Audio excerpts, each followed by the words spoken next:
Bonjour à toutes et à tous, c'est l'évangéliste Cospiel. On se retrouve pour une série d'enseignements contre la timidité, pour la vaincre, l'anéantir. Alors prends de quoi noter, prends bien un beau cahier et note tous ces enseignements parce qu'il y a 5 vidéos, il ne faut pas en louper une. C'est parti.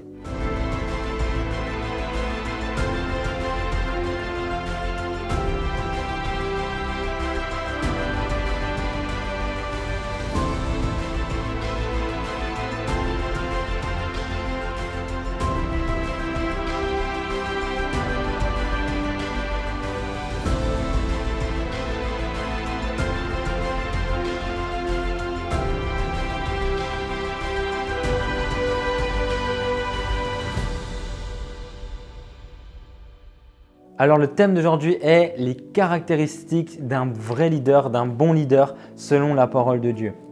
Ça c'est à noter. Alors le leader, il faut savoir dans la parole de Dieu, il ne donne pas d'ordre, mais il donne l'exemple. Alors quand tu es rempli de timidité, comment être un leader? Comment être un leader lorsque tout te limite, lorsque tu te sens un peu lâche, lorsque tu n'arrives pas à vivre selon la parole, à vivre les promesses de Dieu. Tu sais qu'on peut guérir les malades, mais toi ça ne te dit pas trop, tu te dis bon c'est compliqué, comment Dieu peut m'utiliser? En fait il y a toujours un comment lorsqu'il y a une promesse, tu te dis bon comment? Ça va beaucoup te limiter et aujourd'hui on va essayer de voir un petit peu comment vaincre tout ça, on va essayer de voir un petit peu, définir un peu qu'est-ce qu'un vrai leader et la première chose, tu ne dois pas devenir la copie de quelqu'un mais l'original. Aujourd'hui c'est horrible de voir quelqu'un vouloir à tout prix ressembler à un autre homme parce que c'est juste pas possible. Ce qui peut te rendre timide, ce qui peut te bloquer dans ton leadership, c'est de vouloir absolument ressembler à quelqu'un d'autre. C'est-à-dire que tu n'arrives pas à être toi-même, tu essaies toujours de ressembler à quelqu'un, et ça peut être dangereux parce que quelque part c'est bien de vouloir prendre exemple sur quelqu'un. Paul dit lui-même, soyez mes imitateurs comme je suis imitateur de Christ, mais tu dois garder ton originalité. Dieu veut changer ton caractère, mais Dieu ne veut pas changer ta personnalité. En fait, si tu es comme ça, si tu es drôle, si tu es, un petit peu, sympathique, souriant, si ta manière d'être, elle est comme ça, il faut que tu gardes ça, il faut que tu sois original. Si tu aimes bien être un petit peu doux dans tes propos, tout ça, garde cette douceur. C'est vraiment important de ne pas se mettre la pression de vouloir ressembler à quelqu'un. Donc, il ne faut pas chercher à donner des ordres, mais il faut donner l'exemple. Et comment on donne l'exemple? En étant soi-même. Arrêtez de vouloir vivre la vie de quelqu'un d'autre. Parce que si tu joues un rôle, et ça je l'ai vécu, si tu joues un rôle, tu vas attirer des personnes autour de toi qui aiment bien le rôle que tu joues, qui aiment bien cette personne-là, mais qui ne t'aiment pas toi. C'est-à-dire qu'il faut que tu sois intègre, il faut que tu sois entier. Hop là, j'ai failli faire tomber la parole. Mais il faut que tu sois intègre et il faut que tu sois entier.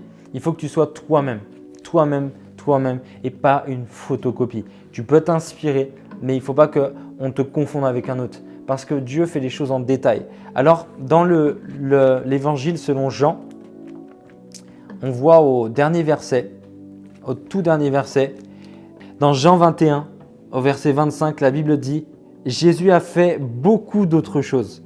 Et si on les écrivait toutes l'une après l'autre, à mon avis, le monde entier ne pourrait pas contenir les livres qu'on écrirait. » Donc, dans une autre version, c'est écrit « Jésus fait chaque chose en détail. » Chaque chose en détail. C'est-à-dire que tu es un détail. Tu n'es pas quelqu'un d'autre, tu es un détail. C'est-à-dire que ce que Dieu va faire avec toi, il ne va pas le faire avec moi. Et ça, c'est une réalité. Tu as une partie de la révélation, j'ai une partie de la révélation. Il y a la parole qui est la révélation complète, mais on peut l'interpréter et la prêcher aux autres. C'est-à-dire, aujourd'hui, c'est ce que je fais, je prends des versets bibliques et je les explique. Et c'est vraiment une interprétation par le Saint-Esprit. Mais ma révélation n'est pas complète dans le sens où on est un corps du Christ et chacun a une révélation. Lorsqu'on va écouter le pasteur Marcelo Tunassi, qui est mon père dans la foi, on va voir une révélation qu'il a. L'amour, la crainte, la sainteté, l'équilibre, la puissance, la sainteté. C'est toutes ces choses qu'il a eues comme révélation. Mais après, il va prêcher sur d'autres choses. Mais tu sens que son message principal, c'est la sanctification. Et puis tu vas voir d'autres enseignants comme Mamadou Karambiri, Mohamed Sanogo. Vraiment, c'est très différent. Et aujourd'hui, ces gens-là ne se sont pas dit et ne se sont pas complexés en se disant « je dois absolument être telle personne ». Non, il faut découvrir son appel. D'ailleurs, quand tu reçois ton onction pour le ministère, est-ce que tu reçois l'onction de la personne qui prie pour toi ou est-ce que tu es activé dans l'onction que tu avais déjà reçue de Dieu? Est-ce que tu ne reçois pas plutôt une activation de l'onction de ton appel? Par exemple, un jour, moi, le pasteur Marcelo a prié pour moi et il a dit que Dieu te donne l'onction de ton ministère. Et j'ai dit waouh. Et là, j'ai compris que je ne serai jamais lui et j'aurai mon authenticité. Par contre, je vais beaucoup lui ressembler sur beaucoup de points, mais j'aurai mon authenticité. Et ça, c'est une chose qui délivre de la comparaison. La comparaison, c'est un poison parce que si tu te compares, tu vas te sentir toujours inférieur parce qu'il y aura toujours plus beau, toujours plus fort, toujours plus éloquent. Donc en fait, il ne faudrait pas se construire sur le jugement des autres et dans la comparaison. Je l'ai donné dans le deuxième enseignement, il ne faut pas se comparer aux autres. Il ne faut pas vivre selon le jugement des autres et le regard des autres. Et c'est une réalité, c'est que si tu vis dans la comparaison, tu n'arriveras jamais à te construire. Il faut te comparer à qui tu étais il y a quelques mois, à qui tu étais il y a 6 mois, il y a 1 an. Et c'est comme ça que tu dois te comparer, mais jamais à un autre homme. Et ça va te délivrer de la timidité et d'être complexé. Voilà, tout simplement. Alors, la Bible dit dans Galates 6, de 1 à 5. Galates 6, de 1 à 5, la Bible dit ceci. « Frères, si un homme vient à être surpris en quelque faute, vous qui êtes spirituels, redressez-le avec un esprit de douceur. Prends garde à toi-même de peur que tu ne sois aussi tenté. Portez les fardeaux des uns des autres et vous accomplirez ainsi la loi de Christ. Si quelqu'un pense être quelque chose, quoiqu'il ne soit rien, il s'abuse lui-même. Que chacun examine ses propres œuvres et alors il aura sujet de se glorifier pour lui seul et non par rapport à autrui. Car chacun portera son propre fardeau. » Là, si tu n'as pas eu une clé dans ce passage, c'est que tu n'as pas lu, tu n'as pas écouté. Parce que la Bible dit qu'on doit se glorifier pour nous seuls et non par rapport à autrui. C'est ce que je disais, non? La parole vient confirmer mes propos. Tu dois en fait te glorifier en Jésus-Christ. Dire « j'ai une gloire parce que je suis en Christ ». Christ en moi, l'espérance de la gloire. C'est-à-dire que la gloire, ce n'est pas que les gens m'acclament. Ce n'est pas que j'ai des likes et des abonnés et des vues. Ce n'est pas une gloire. La gloire, c'est que je suis en Christ. En fait, il faut comprendre le mot gloire. Le mot gloire, il est peut-être trop spirituel pour certains qui suivent cette vidéo. Mais quand la Bible dit de ne pas se glorifier vis-à-vis du regard des autres, mais par rapport à soi-même en Christ, ça veut tout simplement dire il ne faut pas être honoré en fait, par le regard des gens. Ça ne m'honore pas. Mais c'est Dieu qui m'honore en m'ayant choisi et en étant mort pour moi il y a 2000 ans. Et ça, c'est tout mon honneur. Et c'est l'honneur de ma vie. Un homme m'a honoré plus que tous les autres hommes. Jésus-Christ qui s'est donné pour nous. Et là, ça va te donner une assurance. Parce que les hommes, demain, ils te disent « Oh, tu es le roi des Juifs, tu es le roi des rois. » Ils t'acclament, ils t'accueillent à Jérusalem. Le lendemain, ils te crucifient.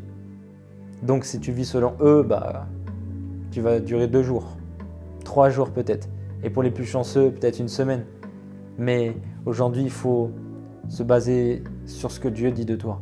Qu'est-ce que Dieu dit de toi? Passe un temps de prière et dis Seigneur, qu'est-ce que tu dis de moi? C'est vraiment important. Et puis dans ce passage-là, on comprend autre chose. On comprend que le leader, il cherche à révéler les autres et non vouloir se comparer aux autres pour rabaisser les autres. Il veut élever les autres. Un leader, il élève les autres. Jésus était tout simplement dans la gloire de Dieu auprès du Père et il est descendu. Il est descendu, il s'est humilié. Il s'est humilié. Et aujourd'hui, quand on voit ce que Jésus a fait, il est venu honorer les hommes. Il n'est pas venu sur terre faire le roi. Il est venu honorer chaque homme. Et ça, c'est un bel exemple. La Bible dit dans Philippiens 2, de 3 à 5, « Ne faites rien par un esprit de parti ou de vaine gloire, mais que votre humilité vous fasse regarder les autres comme étant au-dessus de vous-même.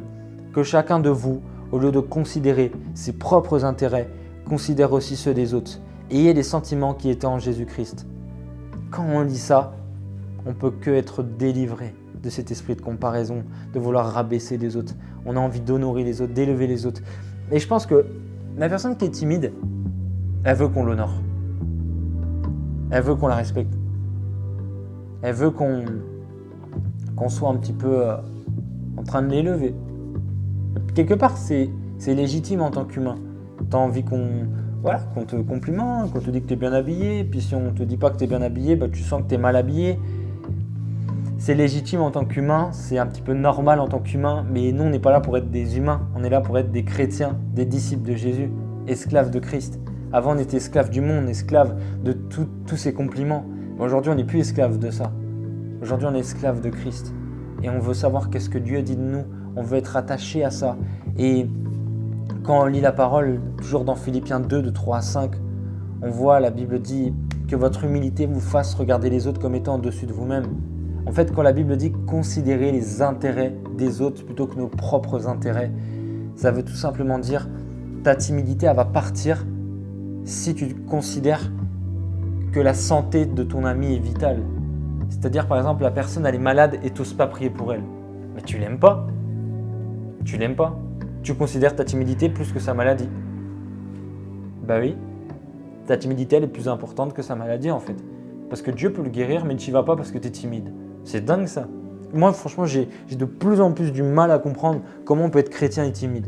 J'ai de plus en plus du mal. Et c'est pour ça qu'on fait une série de 5 enseignements. On essaye tant bien que mal de vous faire comprendre, de te faire comprendre que ça va combattre ton appel. Ça va combattre ta destinée, ça va combattre ton identité. Parce que demain, quelqu'un est dans le coma. Et il faut juste que tu ailles et que tu pries, la personne va sortir du coma. Et tu dis non mais je suis timide. Attends. Donc c'est plus important d'être timide que la personne sorte du coma. Vous vous rendez compte de la folie de la timidité? Vas-y seulement. Et tu verras que quand la personne qui est dans le coma sera guérie, en fait c'est toi-même qui seras guéri. Ta foi sera guérie. Ta petite foi marchera. La Bible dit si tu as une foi comme un grain de moutarde, tu pourras déplacer des montagnes. Alors pourquoi on nous enseigne qu'il faut des foi comme des montagnes pour déplacer des grains? Je ne sais pas si tu as compris. Il faut que tu aies une petite foi et ça marchera. Il ne faut pas que tu aies une grosse foi. La foi, elle se muscle, c'est sûr, mais ta petite foi, elle marchera. Vas-y avec le peu de foi que tu as et Dieu va t'honorer. Cesse d'être timide, fais-lui confiance. Et j'aimerais dire ceci, c'est que des fois, il y a un souci au niveau de la timidité, c'est que nous, on engendre des timides. C'est-à-dire que quand on forme quelqu'un dans la foi, on le pousse à être un petit peu dépendant de nous, on lui dit qu'il est jeune, on lui dit qu'il n'est pas prêt, on lui dit que voilà, ceci, cela. Mais ce n'est pas ce qu'on voit dans la parole forcément. On voit dans la parole que Jésus avait hâte de quitter pour envoyer son esprit. Jésus dit ceci, il est avantageux que je m'en aille. Parce que si je ne m'en vais pas, le consolateur ne viendra pas. En gros, Jésus voulait leur dire, je veux vous amener dans une autonomie spirituelle avec l'esprit. Je ne veux pas être toujours là, dépendant avec vous. Parce qu'un jour, on est des humains. Jésus, il fallait bien qu'il meure un jour ou l'autre. Et si la mission de Jésus se résumait à être sur terre, non, il a fait bien plus. Il est mort pour être en nous tous. Mais c'est un coup de génie. Ce que Jésus a fait est un coup de génie. C'est miraculeux, c'est trop beau. C'est mieux que tout ce qu'on a pu voir dans l'histoire. C'est pour ça qu'il y a un avant Jésus et un après Jésus. N'est-ce pas qu'on dit qu'on est en 2022 bientôt, après Jésus-Christ? Il a marqué l'histoire.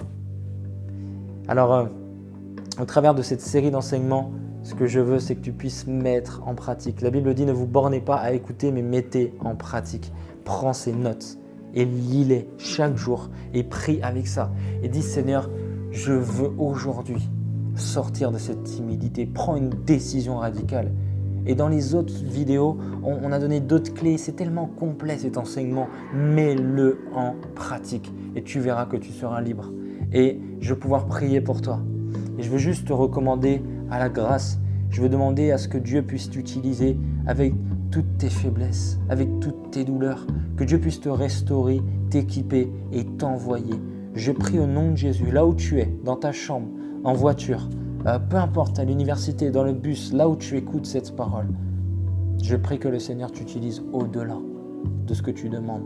Maintenant qu'il puisse chasser la timidité et installer l'assurance, que tu puisses vivre et être un leader selon la Bible, un leader qui élève les autres et qui ne les rabaisse pas, un leader qui ne considère pas ses intérêts, mais les intérêts des autres. Dans le nom de Jésus, que cela soit ton partage. Amen. Amen. Alors, merci à tous ceux qui sont abonnés à cette chaîne. Vous êtes une grosse partie à ne pas être abonné, mais vous regardez. Alors abonne-toi, ça me donnera beaucoup de force. Et merci à tous les partenaires qui soutiennent cette vision. Si tu veux aussi soutenir financièrement cette vision, parce qu'on ira de gloire en gloire dans des stades, on ira dans le monde entier prêcher l'évangile. Ça sera sur coswell.com/don et on aimerait pouvoir te rencontrer. Donc merci à tous les partenaires qui rendent cela possible. À très bientôt, on vous aime et abonnez-vous, il y a encore 2 autres vidéos qui arrivent.